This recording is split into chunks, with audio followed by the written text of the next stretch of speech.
Now, we've had these in the arcade since pole position and they've been a lot of fun, but not really the best practice for putting on your L plates and learning how to drive. But never fear, the British School of Motoring has got a car sim for its more nervous drivers. Get out of the way, Squares. That's what lights are for, they're trying to stop you. Look at them, they're still back there now. I'm nearly home. Obviously, this is a proper inside of a car. It's a Vauxhall, I can see that. You've got your speedometer, it's a proper steering wheel. But how realistic is the driving experience? Well, it's as close as you can get. The graphics on this are a little bit pony, aren't they? Do people come in and complain about that at all? Not really, no. At the end of the day, it's not the graphics just now that kind of make the difference, it's the actual driving abilities of the simulator. Each individual simulator costs approximately about £37,000. Shut up, does it, man? 30s? Hey, I crashed deliberately. Turn that off for a second. Who sold this to you? I don't know the name of the company, but it's a French simulator. It's the French simulator, of course it's a French simulator.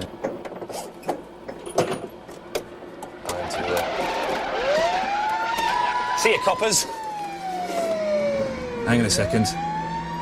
Here we go. Stunts, stunts. You might want to change gear. Oh yeah, what gear was I in? I was in second. Been messing around in here, but we've got to say, of course, driving is serious. Don't mess around in cars, because people get killed, don't they, Derek? They do get killed. How many people get killed a year, do you know? Too many.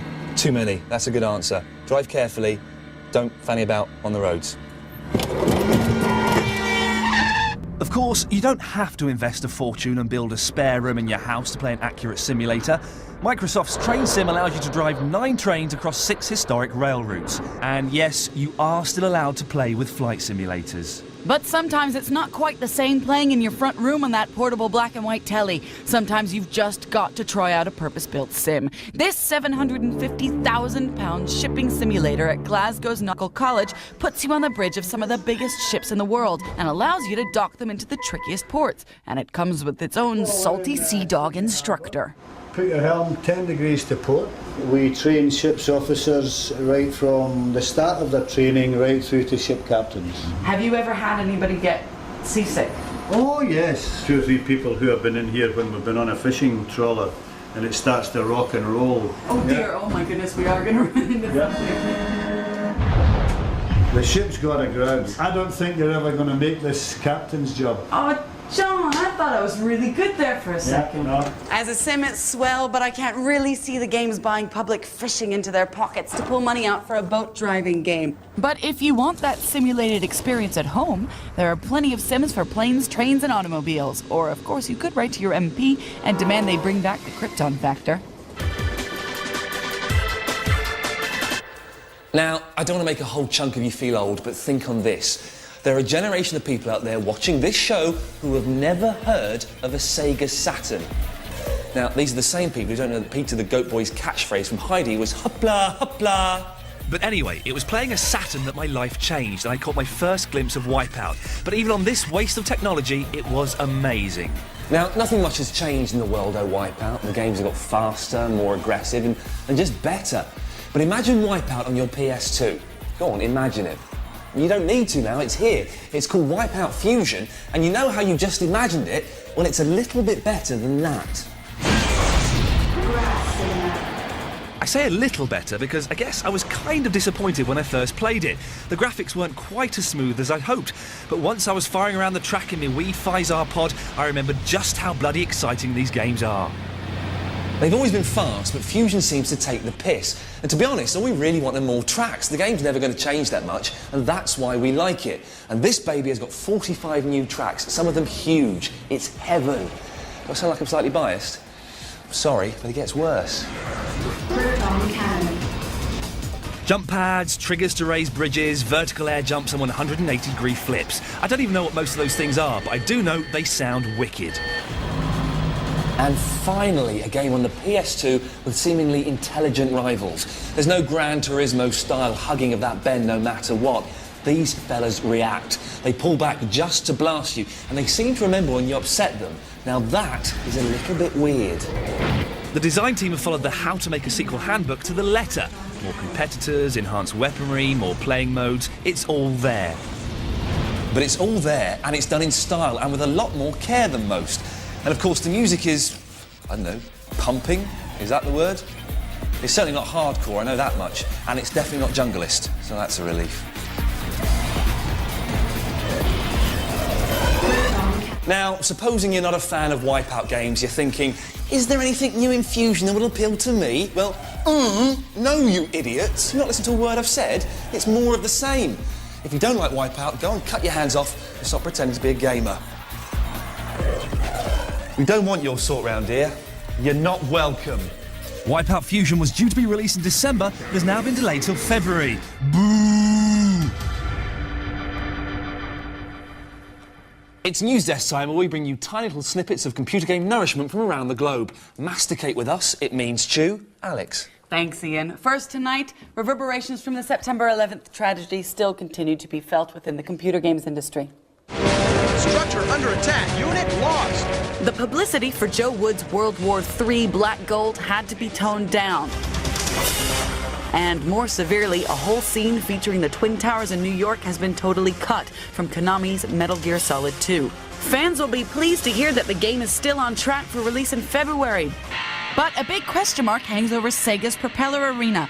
Just how to market a flight game with skyscrapers in it is causing all sorts of sleepless nights. Oh dear. In a bizarre twist, the US Army had provided funding and technical backing for 2 new games. They've been liaising with the video game industry through the Institute of Creative Technology and have developed new virtual reality devices and simulators to train their soldiers. The shady-sounding Army-funded Institute of Creative Technologies say they'll develop 2 combat video games, provisionally called C-Force and CS-12, to be released over the next 2 years, with tactical and financial backing from the Army. Now, we're not entirely sure of the long-term strategic benefits of releasing software designed to train military personnel, but C-Force comes out on next-gen consoles and CS-12 will be out on the PC. Just don't get too good at it, because they can actually call you up to join the Army, and you could die. Coming up next, something for you PC games types. It's a chart rundown of the biggest selling PC games of 2001. Coming in at number 5... Commandos 2 Men of Courage is set during World War II and involves elite commandos heading deep into enemy territory. The game incorporates loads of new features, including a 3D engine that enables indoor and outdoor environments. No corner is out of reach, but enemy soldiers are smarter too and can smell your every move. Coming in at number 4, Red Faction. This game is having a last-minute surge into the top 5 PC games of 2001. It's currently sitting in at number 4 in the charts, but will it climb to be a classic? At 3, it's the latest Championship Manager. Last season it sold over 200,000 copies, but this season it's been relegated to 3rd place.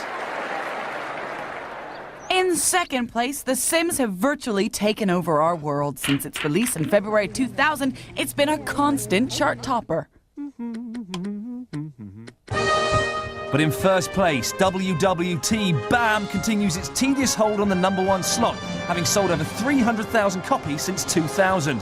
And with the launch of the 2nd edition, it looks like Sir Christopher of Tarrant will be on the top for quite a while yet.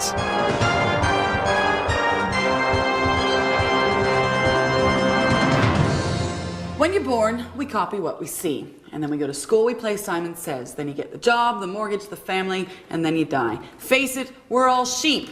And back in 1998, we flocked to Parappa the Rapper on the PlayStation. Come on, Parappa, relax. It's practice time. An interactive follow the leader combined with bizarre Japanese love story between a hip-hop dog and a flower. Hey, now he's back with Parappa 2. What's your name, fool? What's my name? What's my name, fool? By pressing the buttons in the order they're specified, young Parappa raps into the heart of his girlfriend, Sunny Funny. Call me an old cynic, but may I suggest that Sony are teaching gamers to memorize the controller so they'll feel intrinsically part of the X, triangle, circle, square generation. And over 1 million Parappa fans can't be wrong. Your desire to go back again? The sensitive, new age Parappa has lost his confidence and is deeply concerned about how his girlfriend, Sunny Funny, sees him. He must musically make his way through the game, learning new love skills from the experts, with only a pre-level practice jukebox and his internal metronome to accompany his tugging heartstrings. Okay, that's it. Some of the more peculiar songs feature the Barry White-esque, slightly diluted soul rantings of the mystical, fez-wearing guru ant. Who's that? Don't know, but he'll probably help us get big. Later, in an extreme sport round on a boot camp during training for the army to fight the evil people, Parappa and a drill sergeant cow skip over ropes turned by women's breasts. Hey, Of course. It's difficult to tell whether the script was originally written in Japanese and then badly translated, or whether the people who conceived of the lyrics were on acid at the time. Yet for a game that repeatedly encourages you to create your own groove, it certainly punishes you for trying. But for the short time that you stay alive per round doing your own thing, you can create whole new sentences by pressing the buttons in a random order. Do it, do it. Getting worse. But if you're a convert, and hallelujah, I am, you'll be extremely pleased with the latest release of the franchise. Except once you get through the game, you'll feel empty and unfulfilled and craving more. On the PlayStation 2, Parappa the Rappa is out. Right now. No, actually, it's out in January. Virtual reality headsets never really took off. They were too clunky, the graphics weren't particularly great, and they never provided the ultimate gaming experience we were all hoping for. But there have been a new wave of glasses set to change our minds, or change us into Stevie Wonder at least. Ian, what the hell are you doing? I'm playing Virtual Lemon Squeezer 2. Ooh, nice lemons. Today we're trying out the Olympus iTrek FMD 20p. It costs £299 and is specifically designed to plug straight into your PlayStation 2. It's one of a range of iTreks for Dreamcast, PC, DVD and TV, but do the big goggles enhance gameplay, or is it just an embarrassment? Let's see what the public think of the headsets with a nice game of Splashdown for the PS2.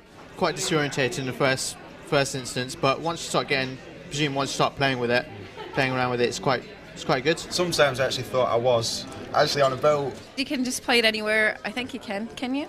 Well, in as much as you have to have that PlayStation 2 with you and a wall socket plugged in. So, no. Supposing you're playing this with your mates, do you think you could trust your mates? Because they could be, doing all kinds of stuff around the side of you and just punching you and kicking you and stuff like that. Do you think you could trust them? Definitely not, no. Marks out of 10, how many marks would you give those goggles? Yeah, it's very nice, but the jumping is very hard, but it's completely is very nice. Okay, so there we go. The uranium mark out of 10 is it's very nice, but jumping is very hard. Thanks very much. You're welcome, sir.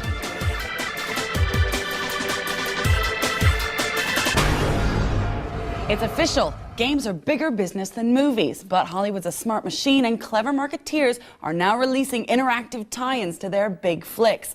Most of these in the past have been quite rubbish, but we've got 3 brand new titles that we're offering our workhorse jury to try out. They can only pick one as the best. Which one's it gonna be? First up, Batman Vengeance. Based on the Emmy Award-winning Warner Brothers animated TV series, the story is scripted especially for the game. The game features 500 unique animations and specially recorded voice talent, and for the first time it's in full 3D. Batman. How do the graphics compare to the series and the films? Well, they've gone more for the cartoon series rather than the film, and at times you'd swear you were looking at the cartoon itself. It was so well done. It's really? Fantastic. Nice and dark. If you like a mix of Tomb Raider and Soul Reaver, then this one's for you. Is it an easy game to play? Thankfully, no. It's a really good challenge. You don't ever get tired of it easily. What are the best bits? The training part, where you get to know everything that's in your bat belt. Just playing the game itself as well is a lot of fun. Always good to know what's in your bat belt. It's got everything the cartoon has. It's got the atmosphere. It's very dark and brooding. Would you buy this when it came out, wait for it to hit the bargain bins, or just let the shoplifters have it? Definitely get it when it comes out, because it's going to go fast. Hang on a minute, lads. I've got a great idea. How's about dragging the classic 1969 Michael Caine film, The Italian Job, out from 6 feet under and making a cash cow of a cash-in cult PlayStation game? It's chocker with 14 cars, 6 characters, and 5 modes of play, from basic plot development to multiplayer. But did this game for the PlayStation 1 do it for our panel? Classic film, not so classic game, I'm afraid. Instead of speeding through the streets of Turin, you're kind of jerking slowly through the streets of Turin. Does Michael Caine make an appearance? Michael Caine almost makes an appearance. Right, Mr. Punch, to blow the bloody doors up. But I think it's probably a vague impression of his voice. Oh, Charlie, it's the police. It'd be good for the little kids who've still got their PS1. It'd make an excellent Christmas present. Bit of a poor man's driver, still though. Do you think the designers wasted their time? I think they should at least watched it. I don't think it's a good game. I would leave it alone, leave it on the shelf.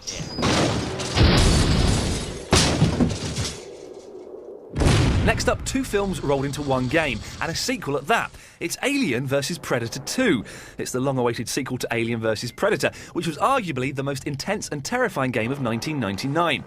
The new title combines elements, creatures and settings from the hit movies Aliens and Predator in three interlocking, character-driven stories, where aliens, predators and human marines all share one trait: to survive. The landscapes are highly detailed and graphically accurate from the movie Alien, including dark lab corridors. Each story unfolds from the perspective of a young Marine corporal, a newly emerged alien and a predator on the hunt. The objectives are particular to which one of the deadliest characters you're playing. Now, the game looks really dark. I find that quite a problem with a lot of games. Does it hinder on this? Not at all. It adds to the atmosphere. It is terrifying. Very claustrophobic, very like the films. Scary stuff. Is it any good? It's excellent. I was so scared. It's really good, very atmospheric. The best bit, the surprises when you first come into them. You're never so scared when the first alien jumps out at you. It's a very, very scary game. I mean, I can't stress this enough. I mean, just... The best bit is when you're walking through a dark corridor and you can hear noises all around you. I can see that's why computers and technology have been invented, so you can pretend you're walking down a dark corridor, hearing noises all around you. It's fantastic. Would you go out and buy this game, or would you send it on a rocket ship to another planet? I would buy this game. It's a good game, but maybe a wee bit too scary for me. So there we have it. Alien vs Predator 2 seems to be an excellent game, But a little bit too scary for our baby jurist. the Italian Job seems to be a load of rubbish, don't touch that. And Batman seems to be the winner today. The best game, best graphics, best sound. But we must say, don't go to the computer game shops and start robbing this game from the racks. That's illegal. I love another. Now it's that part of the show where Alex and I mess with forces and have a look and see what's coming up soon. Yes, it's sneaky peek time, so you can find out what's coming out next year to get you through those post-Christmas blues. First up, it's the much-anticipated Star Wars game as Obi-Wan hits the Xbox on an all-new adventure for the next-generation video game system. Star Wars Obi-Wan immerses players into the role of Jedi Knight as never before. The power of the Force will truly be in their hands, giving them the acrobatic abilities and lightsaber prowess of the legendary Jedi Knight. But you'll not be seeing all Obi until spring of next year. Next year also sees the launch of Maximo. No, this doesn't have Russell Crowe's big muscles rippling all over your TV screen. Instead, it's a Japanese coin-op classic, updated by an American developer. Maximo is a 3D platformer blend of combat and jumping, and the developers firmly believe that classic gameplay design never goes out of style. The story revolves around King Maximo, who returns to his realm after a long war, only to discover he's been usurped by evil Achille. Who cares about the stupid plot? There's 30 levels from across 5 worlds, 50 different power-ups, and loads of tasty backdrops. Old arcade classics like this are the ABBA albums of the computer game world. You don't admit it, but secretly you love them. And we end tonight with Nintendo showing off yet again with a new watery offering for the GameCube. It's Wave Race Blue Storm. The aim is to negotiate the slalom-style courses, unlocking levels as you go. It's got fantastic jet ski physics and ultra-realistic water. And there's single-player, 4-way multiplayer, and stunt modes to keep you going. Oh, well, that's the end of the show, and unfortunately there was so much that we couldn't cram in there. For example, I'd made a moving, spiritual Christmas Advent crown. Alex was going to model some swimwear for us, and we had an hilarious classic outtake where the sound guy tripped over a pie and crushed the postman. Brilliant. Oh. And in the meantime, you can go to our website at www.channel4.com/ThumbBandits, where we want you to vote for your favorite game of all time, whether it's Asteroids, Lara Croft, or Sonic. You can also buy some games, chat to people, get information, see pictures of Ian naked. It's brilliant, it's wonderful. You should really check it out. It's great. And if you don't go there and vote, then it's guaranteed that Horace Goes Skiing is going to win. It's up to you. But stop crying into your late-night crap snacks, because we'll be back next week with a look at Fifth Element spin-off New York Race. We'll have the muscly-arsed wrestlers from WWF. And we'll have the latest gadget that every kid in your school, I mean in your office, will want.